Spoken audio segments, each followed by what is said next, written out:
Welcome to BBR PSC. ഇന്ന് നമ്മൾ പഠിക്കാൻ പോകുന്നത് എക്കണോമിക്സിൽ നിന്നും ചോദിച്ചിട്ടുള്ള കുറച്ച് പ്രീവിയസ് ഇയർ ക്വസ്റ്റ്യൻസും അതിൻ്റെ റിലേറ്റഡ് ഫാക്ട്സും. നമ്മുടെ ക്ലാസ് ഇഷ്ടപ്പെടുകയാണെന്ന് വെച്ചാൽ ചാനൽ സബ്സ്ക്രൈബ് ചെയ്യുന്ന കാര്യം കൂടി ഒന്ന് പരിഗണിക്കുക. ഈ പറയുന്ന ചോദ്യങ്ങളുടെയൊക്കെ നോട്ട്സ് നമ്മുടെ ടെലഗ്രാം ചാനലിൽ ലഭ്യമാണ്. ടെലഗ്രാം ചാനലിൻ്റെ ലിങ്ക് ഡിസ്ക്രിപ്ഷൻ ബോക്സിൽ നൽകിയിട്ടുണ്ട്. നമുക്കിനി ക്ലാസ്സിലോട്ട് കിടക്കാം. ആദ്യത്തെ ചോദ്യം: താഴെ പറയുന്ന വിവിധ ധനകാര്യ സ്ഥാപനങ്ങൾ, അവയുടെ ആസ്ഥാനങ്ങൾ എന്നിവയുടെ പട്ടികയിൽ നിന്നും യോജിക്കാത്തത് കണ്ടെത്തുക. താഴെ പറയുന്ന വിവിധ ധനകാര്യ സ്ഥാപനങ്ങൾ, അവയുടെ ആസ്ഥാനങ്ങൾ എന്നിവയുടെ പട്ടികയിൽ നിന്നും യോജിക്കാത്തത് കണ്ടെത്തുക. ഓപ്ഷൻ എ ലോകബാങ്ക് വാഷിംഗ്ടൺ DC, ബി ഏഷ്യൻ വികസന ബാങ്ക് ബെയ്ജിംഗ്, സി ഭാരതീയ റിസർവ് ബാങ്ക് മുംബൈ, സി അന്താരാഷ്ട്ര നാണ്യനിധി വാഷിംഗ്ടൺ DC. ഇതിൽ ഏതാണ്? ബി ആണ് കറക്റ്റ് ഓപ്ഷൻ. കാരണം ഏഷ്യൻ വികസന ബാങ്കിൻ്റെ ആസ്ഥാനം വരുന്നത് ജപ്പാനാണ്. ഇതിൽ ബെയ്ജിംഗ് എന്ന് തെറ്റാണ് നൽകിയിരിക്കുന്നത്. നമുക്കൊന്നുകൂടെ പറഞ്ഞു നോക്കാം. ലോകബാങ്കിൻ്റെ ആസ്ഥാനം വാഷിംഗ്ടൺ DC ആണ്. ഏഷ്യൻ വികസന ബാങ്കിൻ്റെ ആസ്ഥാനം ജപ്പാനാണ്. ഭാരതീയ റിസർവ് ബാങ്കിൻ്റെ ആസ്ഥാനം മുംബൈ ആണ്. അന്താരാഷ്ട്ര നാണ്യനിധി അഥവാ ഇൻ്റർനാഷണൽ മോണിറ്ററി ഫണ്ടിൻ്റെ ആസ്ഥാനം വാഷിംഗ്ടൺ DC ആണ്. ലോകബാങ്കിൻ്റെ ആസ്ഥാനം വാഷിംഗ്ടൺ DC ആണ്. ഏഷ്യൻ വികസന ബാങ്കിൻ്റെ ആസ്ഥാനം ജപ്പാനാണ്. അതുപോലെ ഭാരതീയ റിസർവ് ബാങ്കിൻ്റെ ആസ്ഥാനം മുംബൈ ആണ്. അന്താരാഷ്ട്ര നാണ്യനിധി അഥവാ ഇൻ്റർനാഷണൽ മോണിറ്ററി ഫണ്ടിൻ്റെ ആസ്ഥാനം വാഷിംഗ്ടൺ DC ആണ്. നമുക്കിനി അടുത്ത ചോദ്യത്തിലോട്ട് കടക്കാം.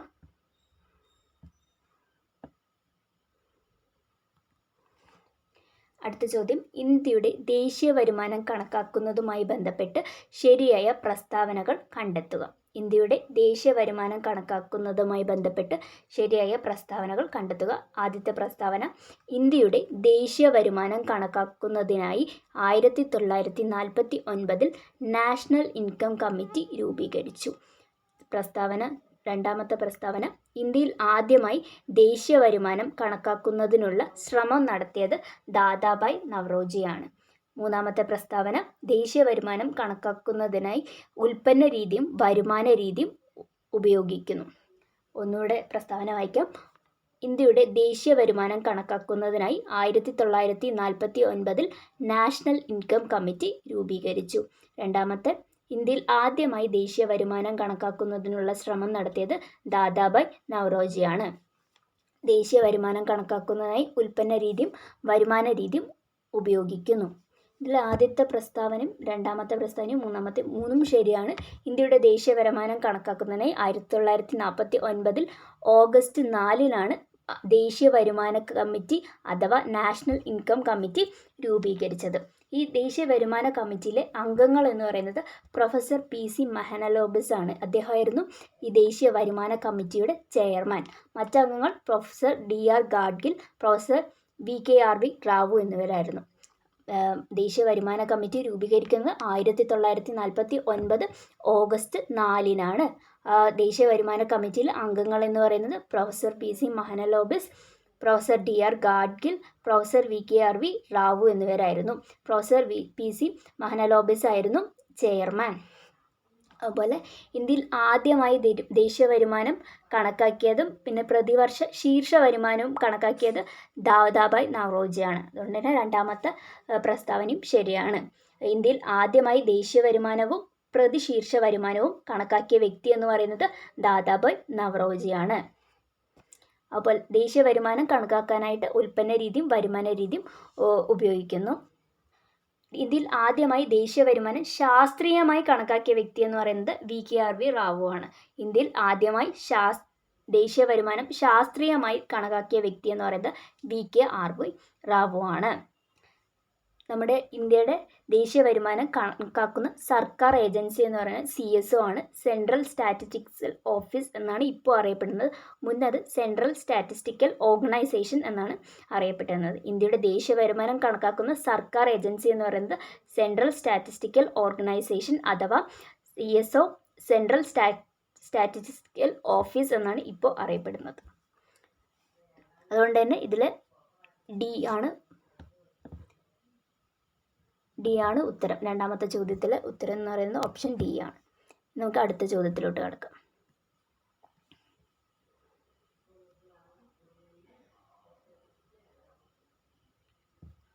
മൂന്നാമത്തെ ചോദ്യം, ദീർഘകാല അടിസ്ഥാനത്തിൽ കർഷകന് ആവശ്യമായ വായ്പ കുറഞ്ഞ നിരക്കിൽ നൽകുന്നതിന് വേണ്ടി സ്ഥാപിച്ച ബാങ്ക്. ദീർഘകാല അടിസ്ഥാനത്തിൽ കർഷകന് ആവശ്യമായ വായ്പ കുറഞ്ഞ നിരക്കിൽ നൽകുന്നതിന് വേണ്ടി സ്ഥാപിച്ച ബാങ്ക്. ഓപ്ഷൻ എ എന്ന് പറയുന്നത് ഭൂവികസന ബാങ്ക്, ബി വാണിജ്യ ബാങ്ക്, സി ഗ്രാമീണ മേഖലാ ബാങ്ക്, ഡി സഹകരണ ബാങ്ക്. ഇതിലെ ഉത്തരം എന്ന് പറയുന്നത് ഓപ്ഷൻ എ ആണ്, ഭൂവികസന ബാങ്കാണ് ദീർഘകാല അടിസ്ഥാനത്തിൽ കർഷകന് ആവശ്യമായ വായ്പ കുറഞ്ഞ നിരക്കിൽ നൽകുന്നതിന് വേണ്ടി സ്ഥാപിച്ച ബാങ്ക്. അപ്പോൾ വാണിജ്യ ബാങ്ക് എന്താണ്? വാണിജ്യ ബാങ്ക് എന്ന് പറഞ്ഞാൽ രാജ്യത്തെ സാമ്പത്തിക പ്രവർത്തനങ്ങളിൽ പ്രധാന പങ്കുവഹിക്കുന്ന ബാങ്കുകളാണ് വാണിജ്യ ബാങ്ക്. വാണിജ്യ ബാങ്ക് എന്നാൽ രാജ്യത്തെ സാമ്പത്തിക പ്രവർത്തനങ്ങളിൽ പ്രധാന പങ്കുവഹിക്കുന്ന ബാങ്കുകളാണ്. ഇവ ജനങ്ങളിൽ നിന്ന് നിക്ഷേപം സ്വീകരിക്കുകയും വാണിജ്യം, വ്യവസായം, കൃഷി തുടങ്ങിയ വ്യവസ്ഥകൾക്ക് വിധേയമായി വായ്പകൾ നൽകുകയും ചെയ്യുന്നു. വാണിജ്യ ബാങ്കിൻ്റെ കാര്യം ഒന്നുകൂടെ പറയാം. വാണിജ്യ ബാങ്ക് എന്ന് പറയുന്നത് രാജ്യത്തെ സാമ്പത്തിക പ്രവർത്തനങ്ങളിൽ പ്രധാന പങ്കുവഹിക്കുന്ന ബാങ്കുകളാണ്. ഇവ ജനങ്ങളിൽ നിന്ന് നിക്ഷേപം സ്വീകരിക്കുകയും വാണിജ്യം, വ്യവസായം, കൃഷി തുടങ്ങിയ വ്യവസ്ഥകൾക്ക് വിധേയമായ വായ്പകൾ നൽകുകയും ചെയ്യുന്നതാണ് വാണിജ്യ ബാങ്ക് എന്ന് പറയുന്നത്. ഗ്രാമീണ ബാങ്കുകൾ എന്ന് പറഞ്ഞാൽ എന്താ? ഗ്രാമീണ ബാങ്കുകൾ എന്ന് പറഞ്ഞാൽ ഗ്രാമങ്ങളുടെ സാമ്പത്തിക വികസനത്തിനായി ആരംഭിച്ച ബാങ്കുകളാണ് ഗ്രാമീണ മേഖലാ ബാങ്ക്. ഗ്രാമീണ മേഖലാ ബാങ്ക് എന്നാൽ ഗ്രാമങ്ങളുടെ സാമ്പത്തിക വികസനത്തിനായി ആരംഭിച്ച ബാങ്കുകളാണ് ഗ്രാമീണ മേഖലാ ബാങ്ക് എന്ന് പറയുന്നത്. ഇനി സഹകരണ ബാങ്കിനെ പറ്റി നോക്കാം. സഹകരണ ബാങ്ക് എന്നാൽ സാധാരണക്കാർക്ക്, പ്രത്യേകിച്ച് ഗ്രാമീണർക്ക് സാമ്പത്തിക സഹായം നൽകുക എന്ന ലക്ഷ്യത്തോടുകൂടി ആരംഭിച്ച ബാങ്കാണ് സഹകരണ ബാങ്ക്. സഹകരണ ബാങ്ക് എന്നാൽ സാധാരണക്കാർക്ക്, പ്രത്യേകിച്ച് ഗ്രാമീണർക്ക് സാമ്പത്തിക സഹായം നൽകുക എന്നതാണ് സഹകരണ ബാങ്കിൻ്റെ പ്രധാന ലക്ഷ്യം. സഹകരണ ബാങ്ക് എന്ത് ലക്ഷ്യത്തോടു കൂടിയാണ് തുടങ്ങിയ? സാധാരണക്കാർക്ക്, അത് പ്രത്യേകിച്ച് ഗ്രാമീണർക്ക് സാമ്പത്തിക സഹായം നൽകുക എന്ന ലക്ഷ്യത്തോടുകൂടി തുടങ്ങിയ ബാങ്കാണ് സഹകരണ ബാങ്ക്. വാണിജ്യ ബാങ്ക് എന്താണ്? രാജ്യത്തെ സാമ്പത്തിക പ്രവർത്തനങ്ങൾ പ്രധാന പങ്കുവഹിക്കുന്ന ബാങ്കുകളാണ് വാണിജ്യ ബാങ്ക്. ഇവ ജനങ്ങളിൽ നിന്ന് നിക്ഷേപം സ്വീകരിക്കും വാണിജ്യം, വ്യവസായം, കൃഷി തുടങ്ങിയ വ്യവസ്ഥകൾക്ക് വിധേയമായി വായ്പകൾ നൽകുകയും ചെയ്യുന്നു. ഗ്രാമീണ മേഖല ബാങ്ക് എന്നാൽ ഗ്രാമങ്ങളുടെ സാമ്പത്തിക വികസനത്തിനായി ആരംഭിച്ച ബാങ്കാണ് ഗ്രാമീണ മേഖല ബാങ്ക്. ഇനി നമുക്ക് അടുത്ത ചോദ്യത്തിലോട്ട് കടക്കാം. നാലാമത്തെ ചോദ്യം, സുവർണ വിപ്ലവം എന്നറിയപ്പെടുന്നത് ഏത് ഉൽപ്പാദനത്തെയാണ്? സുവർണ വിപ്ലവം എന്നറിയപ്പെടുന്നത് ഏത് ഉൽപ്പന്നത്തെയാണ്? സുവർണ വിപ്ലവം എന്നറിയപ്പെടുന്നത് ഏത് ഉൽപ്പാദനത്തെയാണ്? പഴം, പച്ചക്കറി, തേൻ മുതലായ ഉൽപ്പാദനത്തിൻ്റെ വിപ്ലവമാണ് സുവർണ വിപ്ലവം എന്നറിയപ്പെടുന്നത്. പഴം, പച്ചക്കറി, തേൻ ഉൽപ്പാദനത്തിനെയാണ്. അതുപോലെ മുട്ട ഉൽപ്പാദനവുമായി ബന്ധപ്പെട്ട വിപ്ലവം ഏതാ? രജത വിപ്ലവമാണ്. മുട്ട ഉൽപ്പാദനവുമായി ബന്ധപ്പെട്ട വിപ്ലവം ഏതാണ്? രജത വിപ്ലവമാണ്. പരുത്തി ഉൽപ്പാദനവുമായി ബന്ധപ്പെട്ട വിപ്ലവം ഏതാണ്? സിൽവർ ഫൈബർ വിപ്ലവമാണ്. പരുത്തി ഉൽപ്പാദനവുമായി ബന്ധപ്പെട്ട വിപ്ലവം ഏതാണ്? സിൽവർ ഫൈബർ വിപ്ലവമാണ്. പരുത്തി ഉൽപ്പാദനവുമായി ബന്ധപ്പെട്ടത് ഏതാണ്? സിൽവർ ഫൈബർ വിപ്ലവമാണ്. മുട്ട ഉൽപ്പാദനവുമായി ബന്ധപ്പെട്ട വിപ്ലവമോ? രജത വിപ്ലവം. സുവർണ വിപ്ലവം ഏത് ഉൽപ്പാദനവുമായി ബന്ധപ്പെട്ടിരിക്കുന്നു? പഴം, പച്ചക്കറി, തേൻ. പാൽ ഉൽപ്പാദനം ഏത് വിപ്ലവവുമായി ബന്ധപ്പെട്ടിരിക്കുന്നു? ധവള വിപ്ലവം. പാൽ ധവള വിപ്ലവം. മുട്ട രജത വിപ്ലവം. പഴം, പച്ചക്കറി, തേൻ സുവർണ വിപ്ലവം. പരുത്തി സിൽവർ ഫൈബർ വിപ്ലവം. നമുക്കിനി അടുത്ത ചോദ്യത്തിലോട്ട് കടക്കാം. അടുത്ത ചോദ്യം, നീതി ആയോഗിൻ്റെ ദാരിദ്ര്യ സൂചക പ്രകാരം ശുദ്ധജല ലഭ്യതാ പ്രശ്നം ഏറ്റവും കൂടുതൽ കുറവുള്ള സംസ്ഥാനം. നീതി ആയോഗിൻ്റെ ദാരിദ്ര്യ സൂചിക പ്രകാരം ശുദ്ധജല ലഭ്യത പ്രശ്നം ഏറ്റവും കുറവുള്ള സംസ്ഥാനം ഏതാണ്?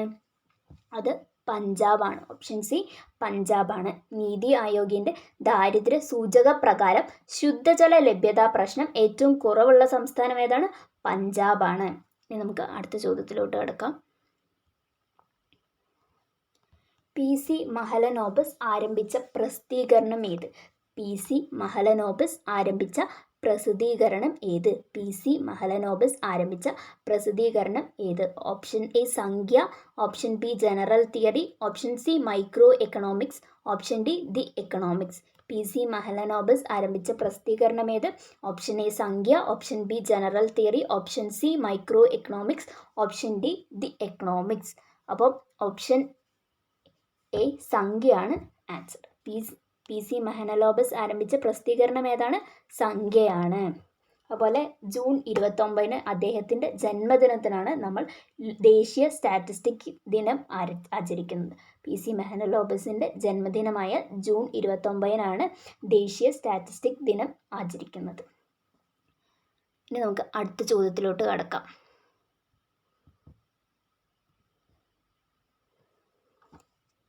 ദാരിദ്ര്യ നിർമ്മാർജ്ജനത്തിനായി 20 പരിപാടികൾ നടപ്പിലാക്കിയ പഞ്ചവത്സര പദ്ധതി ഏത്? ദാരിദ്ര്യ നിർമ്മാർജ്ജനത്തിനായി 20 പരിപാടികൾ നടപ്പിലാക്കിയ പഞ്ചവത്സര പദ്ധതി ഏത്? ദാരിദ്ര്യ നിർമ്മാർജ്ജനത്തിനായി 20 പരിപാടികൾ നടപ്പിലാക്കിയ പഞ്ചവത്സര പദ്ധതി ഏതാണ്? ഓപ്ഷൻ എ രണ്ടാം പഞ്ചവത്സര പദ്ധതി, ഓപ്ഷൻ ബി മൂന്നാം പഞ്ചവത്സര പദ്ധതി, ഓപ്ഷൻ സി നാലാം പഞ്ചവത്സര പദ്ധതി, ഓപ്ഷൻ ഡി അഞ്ചാം പഞ്ചവത്സര പദ്ധതി. ഏതാണ് ഉത്തരം? ഓപ്ഷൻ ഡി ആണ് ഉത്തരം. അഞ്ചാം പഞ്ചവത്സര പദ്ധതിയാണ് ഉത്തരം. ദാരിദ്ര്യ നിർമ്മാർജ്ജനത്തിനായി 20 പരിപാടികൾ നടപ്പിലാക്കിയ പഞ്ചവത്സര പദ്ധതി ഏതാണ്? അഞ്ചാം പഞ്ചവത്സര പദ്ധതിയാണ്. അഞ്ചാം പഞ്ചവത്സര പദ്ധതി ആരാണ് തയ്യാറാക്കിയത്? DP ധർ ആണ് തയ്യാറാക്കിയത്. അഞ്ചാം പഞ്ചവത്സര പദ്ധതി ആരാണ് തയ്യാറാക്കിയത്? DP ധർ ആണ് തയ്യാറാക്കിയത്. അഞ്ചാം പഞ്ചവത്സര പദ്ധതി അതുകൊണ്ട് തന്നെ ധർ മോഡൽ പഞ്ചവത്സര പദ്ധതി എന്നറിയപ്പെടുന്നത് ഏതാണ്? അഞ്ചാം പഞ്ചവത്സര പദ്ധതിയാണ് ധർ മോഡൽ പഞ്ചവത്സര പദ്ധതി എന്ന് അറിയപ്പെടുന്നത്. അതുപോലെ തന്നെ കാലാവധി പൂർത്തിയാകാത്ത ഏക പഞ്ചവത്സര പദ്ധതി ഏതാണ്? അതും അഞ്ചാം പഞ്ചവത്സര പദ്ധതിയാണ്. അഞ്ചാം പഞ്ചവത്സര പദ്ധതിയാണ് കാലാവധി പൂർത്തിയാകാത്ത ഏക പഞ്ചവത്സര പദ്ധതി എന്ന് പറയുന്നത് ഏതാണ്? അഞ്ചാം പഞ്ചവത്സര പദ്ധതിയാണ്. അതേപോലെ അഞ്ചാം പഞ്ചവത്സര പദ്ധതിയിൽ ഉയർന്നു കേട്ട ഒരു മുദ്രാവാക്യമാണ് ഇന്ദിരാഗാന്ധിയുടെ ഗരീബി ഹട്ടാവോ എന്ന മുദ്രാവാക്യം. അഞ്ചാം പഞ്ചവത്സര പദ്ധതിയിൽ ഉയർന്നു കേട്ട ഒരു മുദ്രാവാക്യമാണ് ഇന്ദിരാഗാന്ധിയുടെ ഗരീബി ഹട്ടാവോ എന്ന മുദ്രാവാക്യം. ഇന്ദിരാഗാന്ധിയുടെ ഗരീബി ഹട്ടാവോ എന്ന മുദ്രാവാക്യം ഉയർന്നു കേട്ട പഞ്ചവത്സര പദ്ധതി ഏതാ? അഞ്ചാം പഞ്ചവത്സര പദ്ധതിയാണ്. അതേപോലെ അഞ്ചാം പഞ്ചവത്സര പദ്ധതി ആരാണ് തയ്യാറാക്കിയത്? DP ധർ ആണ് തയ്യാറാക്കിയത്. ധർ മോഡൽ എന്നറിയപ്പെടുന്ന പഞ്ചവത്സര പദ്ധതി ഏതാണ്? അതും അഞ്ചാം പഞ്ചവത്സര പദ്ധതിയാണ്. കാലാവധി പൂർത്തിയാകാത്ത ഏക പഞ്ചവത്സര പദ്ധതി ഏതാണ്? അഞ്ചാം പഞ്ചവത്സര പദ്ധതിയാണ്. ജോലിക്ക് കൂലി ഭക്ഷണം എന്ന പദ്ധതി ആരംഭിച്ചത് ഏത് പഞ്ചവത്സര പദ്ധതിയിലാണ്? അഞ്ചാം പഞ്ചവത്സര പദ്ധതിയിലാണ് ജോലിക്ക് കൂലി ഭക്ഷണം എന്ന പദ്ധതി ആരംഭിച്ചത് അഞ്ചാം പഞ്ചവത്സര പദ്ധതിയിലാണ്. അതുപോലെ തന്നെ ICDC അതായത് സംയോജിത ശിശു വികസന സേവന പദ്ധതി നിലവിൽ വന്നതും അഞ്ചാം പഞ്ചവത്സര പദ്ധതി കാലഘട്ടത്തിലാണ്. ICDC അഥവാ സംയോജിത ശിശു വികസന സേവന പദ്ധതി നിലവിൽ വന്നത്. അതുപോലെ വൈദ്യുത വിതരണ നിയമ ഭേദഗതി ചെയ്ത സമയത്ത് പഞ്ചവത്സര പദ്ധതി ഏതാണ്? അഞ്ചാം പഞ്ചവത്സര പദ്ധതിയാണ്. വൈദ്യുത വിതരണ നിയമം ഭേദഗതി ചെയ്ത സമയത്ത് പഞ്ചവത്സര പദ്ധതി ഏതാണ്? അഞ്ചാം പഞ്ചവത്സര പദ്ധതിയാണ്. അതുപോലെ അഞ്ചാം പഞ്ചവത്സര പദ്ധതി കാലഘട്ടത്തിലാണ് ഇന്ത്യയുടെ ആദ്യ ഉപഗ്രഹമായ ആര്യഭട്ട വിക്ഷേപിച്ചത്. അഞ്ചാം പഞ്ചവത്സര പദ്ധതിയുടെ കാലത്താണ് ഇന്ത്യയുടെ ആദ്യ ഉപഗ്രഹമായ ആര്യഭട്ട വിക്ഷേപിച്ചത്. അതുപോലെ ഇന്ത്യൻ നാഷണൽ ഹൈവേ സംവിധാനം ആരംഭിച്ച പഞ്ചവത്സര പദ്ധതി ഏതാ? അതും അഞ്ചാം പഞ്ചവത്സര പദ്ധതിയാണ്. ഇന്ത്യൻ നാഷണൽ ഹൈവേ സംവിധാനം ആരംഭിച്ച പഞ്ചവത്സര പദ്ധതി ഏതാണ്? അഞ്ചാം പഞ്ചവത്സര പദ്ധതിയാണ്. ഇന്ത്യയിലെ ആദ്യ ഗ്രാമീൺ ബാങ്ക് നിലവിൽ വന്നത് ഏത് പഞ്ചവത്സര പദ്ധതിയുടെ കാലഘട്ടത്തിലാണ്? അഞ്ചാം പഞ്ചവത്സര പദ്ധതിയുടെ കാലഘട്ടത്തിലാണ്. നമുക്കൊന്നുകൂടെ പറഞ്ഞു നോക്കാം. ദാരിദ്ര്യ നിർമ്മാർജ്ജനത്തിനായി 20 പരിപാടികൾ നടപ്പിലാക്കിയ പഞ്ചവത്സര പദ്ധതി ഏതാണ്? അഞ്ചാം പഞ്ചവത്സര പദ്ധതിയാണ്. അഞ്ചാം പഞ്ചവത്സര പദ്ധതി തയ്യാറാക്കിയത് ആരാണ്? DP ധർ ആണ് തയ്യാറാക്കിയത്. അതുകൊണ്ട് തന്നെ ധർ മോഡൽ എന്നും അഞ്ചാം പഞ്ചവത്സര പദ്ധതി അറിയപ്പെടുന്നു. കാലാവധി പൂർത്തിയാക്കാത്ത ഏക പഞ്ചവത്സര പദ്ധതി ഏതാണ്? അഞ്ചാം പഞ്ചവത്സര പദ്ധതിയാണ്. ഇന്ദിരാഗാന്ധിയുടെ ഗരീബി ഹട്ടാവോ എന്ന മുദ്രാവാക്യം ഉയർന്നു കേട്ട പഞ്ചവത്സര പദ്ധതി ഏതാണ്? അഞ്ചാം പഞ്ചവത്സര പദ്ധതിയാണ്. ജോലിക്ക് കൂലി ഭക്ഷണം എന്ന പദ്ധതി ആരംഭിച്ചത് ഏത് പഞ്ചവത്സര പദ്ധതിയുടെ കാലഘട്ടത്തിലാണ്? അഞ്ചാം പഞ്ചവത്സര പദ്ധതിയുടെ കാലഘട്ടത്തിലാണ്. അതുപോലെ തന്നെ ICDC അഥവാ സംയോജിത ശിശു വികസന സേവന പദ്ധതി ഏത് പഞ്ചവത്സര പദ്ധതിയുടെ കാലഘട്ടത്തിലാണ് നിലവിൽ വന്നത്? അഞ്ചാം പഞ്ചവത്സര പദ്ധതിയുടെ കാലഘട്ടത്തിലാണ് നിലവിൽ വന്നത്.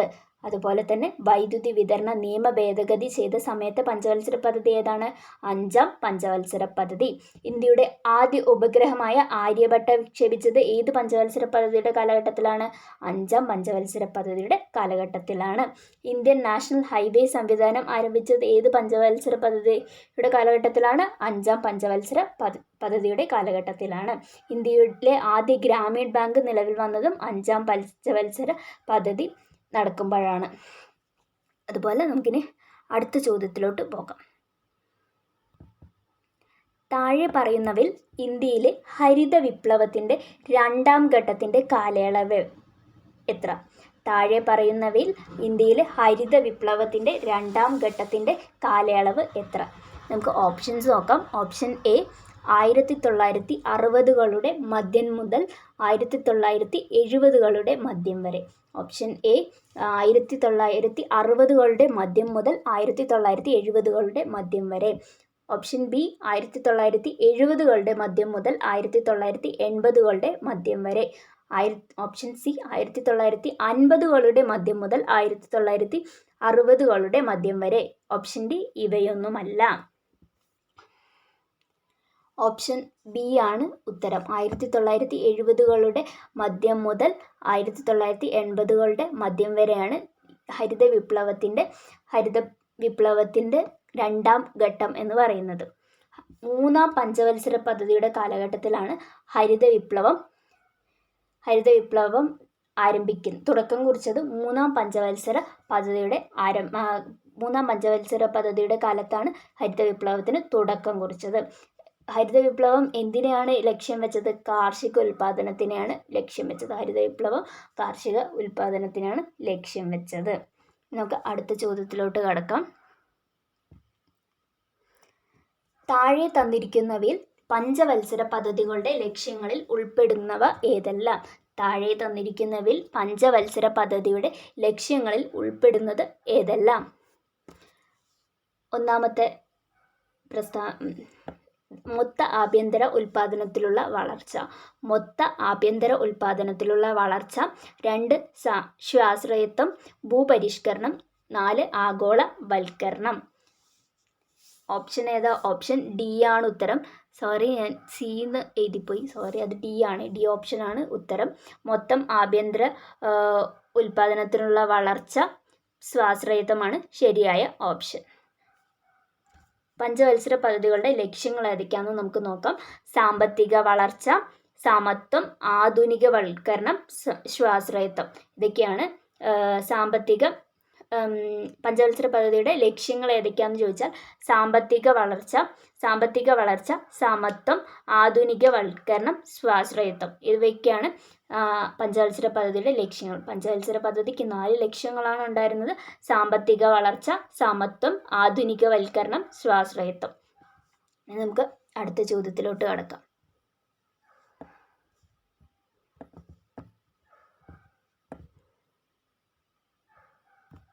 താഴെ തന്നിരിക്കുന്നവയിൽ ഹരിത വിപ്ലവവുമായി ബന്ധപ്പെട്ടിരിക്കുന്ന ശരിയായ പ്രസ്താവന ഏത്? താഴെ തന്നിരിക്കുന്നവയിൽ ഹരിത വിപ്ലവവുമായി ബന്ധപ്പെട്ടിരിക്കുന്നതിൽ ശരിയായ പ്രസ്താവന ഏത്? ഒന്നാമത്തെ പ്രസ്താവന, ഹരിത വിപ്ലവത്തിൻ്റെ 1ാം ഘട്ടം ആന്ധ്രാപ്രദേശ്, പഞ്ചാബ്, തമിഴ്നാട് എന്നീ സംസ്ഥാനങ്ങളിൽ പരിമിതപ്പെട്ടു. രണ്ടാമത്തെ പ്രസ്താവന, ഉയർന്ന ഉൽപ്പാദനം കമ്പോള മിച്ചത്തിന് ഇടയാക്കി. 3ാമത്തെ പ്രസ്താവന, അത്യുൽപാദന ശേഷിയുള്ള വിത്തിൻ്റെയും സാങ്കേതിക വിദ്യയുടെയും ഉപയോഗം കാർഷിക രംഗത്ത് ഉണ്ടായി. അതായത് ഈ 3 പ്രസ്താവനകളും ശരിയാണ്. ഹരിത വിപ്ലവത്തിൻ്റെ 1ാം ഘട്ടം ആന്ധ്രാപ്രദേശ്, പഞ്ചാബ്, തമിഴ്നാട് എന്നീ സംസ്ഥാനങ്ങളിലാണ് നടന്നുകൊണ്ടിരുന്നത്. അതുപോലെ തന്നെ ഉയർന്ന ഉൽപ്പാദനം കമ്പോള മിച്ചത്തിന് ഇടയാക്കി, അതും ശരിയാണ്.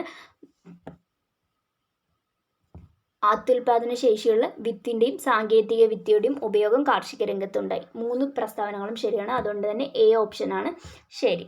ഹരിത വിപ്ലവ കാലത്ത് ഇന്ത്യയിൽ വികസിപ്പിച്ചെടുത്ത അത്യുൽപാദന ശേഷിയുള്ള ഗോതമ്പിനങ്ങളാണ് കല്യാൺ സോണ, സോണാലിക. ഹരിത വിപ്ലവ കാലത്ത് ഇന്ത്യയിൽ വികസിപ്പിച്ചെടുത്ത അത്യുൽപാദന ശേഷിയുള്ള ഗോതമ്പിനങ്ങളാണ് കല്യാൺ സോണയും സോണാലിക്കയും. അതുപോലെ തന്നെ ഇന്ത്യയിൽ ഹരിത വിപ്ലവം നടപ്പാക്കിയത് ഒരു ജില്ല തിരിച്ചുള്ള പദ്ധതിയിലൂടെയാണ്. ഹരിത വിപ്ലവം ഇന്ത്യയിൽ നടപ്പാക്കിയത് എങ്ങനെയായിരുന്നു? ഒരു ജില്ല തിരിച്ചുള്ള പദ്ധതിയിലാണ്. ആ സമയത്ത് ഒരു 2 പദ്ധതികളുണ്ടായിരുന്നു. അത് ഏതൊക്കെയാണെന്ന് നോക്കിയാൽ IADP, IAAP എന്നിവയായിരുന്നു. IADP എന്നാൽ ഇൻറ്റൻസീവ് അഗ്രികൾച്ചർ ഡെവലപ്മെൻറ്റ് പ്രോഗ്രാം എന്നാണ്. IADP എന്നാൽ ഇൻറ്റൻസീവ് അഗ്രികൾച്ചർ ഡെവലപ്മെൻറ്റ് പ്രോഗ്രാമാണ്. IAAP എന്നാൽ ഇൻറ്റൻസീവ് അഗ്രികൾച്ചറൽ ഏരിയ പ്രോഗ്രാം. ഇന്ത്യയിൽ ഹരിത വിപ്ലവം നടപ്പാക്കിയത് ജില്ല തിരിച്ചുള്ള പദ്ധതിയിലൂടെയാണ്. ഇങ്ങനെ പദ്ധതിയിലുണ്ടായിരുന്ന 2 കാര്യങ്ങളാണ് IADPയും IAAPയും. അതായത് IAAP എന്നാൽ ഇൻറ്റൻസീവ് അഗ്രികൾച്ചർ ഏരിയ പ്രോഗ്രാം എന്നും IADP എന്നാൽ ഇൻറ്റൻസീവ് അഗ്രികൾച്ചർ ഡെവലപ്മെൻറ്റ് പ്രോഗ്രാം എന്നുമാണ്. അതുപോലെ ഇന്ത്യയിൽ ഹരിത വിപ്ലവം എപ്പോഴാണ് തുടങ്ങിയത്? 3ാം പഞ്ചവത്സര പദ്ധതി കാലത്തായിരുന്നു തുടക്കം കുറിച്ചത്. ഹരിത വിപ്ലവ കാലത്ത് ഇന്ത്യയിൽ വികസിപ്പിച്ചെടുത്ത അത്യുൽപാദന ശേഷിയുള്ള ഗോതമ്പ് ഇനങ്ങൾ ഏതൊക്കെയായിരുന്നു? കല്യാൺ സോനയും സോണാലിഗയുമായിരുന്നു. ഇത്രയും ചോദ്യങ്ങൾ നിങ്ങൾക്ക് മനസ്സിലായെന്ന് കരുതുന്നു. അടുത്ത ക്ലാസ്സിൽ വീണ്ടും കാണാം. ഇതിന് നോട്ട്സ് ലഭിക്കാനായിട്ട് താഴെ ഡിസ്ക്രിപ്ഷൻ ബോക്സിൽ നമ്മുടെ ടെലഗ്രാം ചാനലിൻ്റെ ലിങ്ക് കൊടുത്തിട്ടുണ്ട്. നിങ്ങൾക്കതിൽ ജോയിൻ ചെയ്യാവുന്നതാണ്. നമുക്ക് അടുത്ത ക്ലാസ്സായിട്ട് വീണ്ടും കാണാം. ക്ലാസ് ഇഷ്ടപ്പെടുകയാണെങ്കിൽ ചാനൽ സബ്സ്ക്രൈബ് ചെയ്യണേ. താങ്ക്